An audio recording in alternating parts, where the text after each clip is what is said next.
सुने, एक खूबसूरत नौजवान हसन थियाब, खूबसूरत कपड़ों वाला, जिसके जिस्म से खुशबू फूट रही थी, बहुत खूबसूरत खत में लिखने वाला, बहुत सलीका शिआर आदमी, संजीदा आदमी बैठा हुआ है।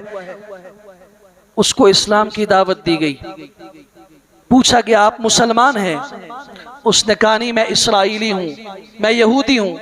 खलीफा ने खुद कहा मैं तुम्हें अपना वजीर बनाता हूँ, इस इल्मी मजलिस का तुम्हें मंजूर नजर बनाता हूँ, सिर्फ तुम मुसलमान हो जाओ। उसने कहा कि नहीं, मैं मुसलमान नहीं होता। 1 साल के बाद वही नौजवान आया और उसके कलाम से पता चला कि ये मुसलमान है।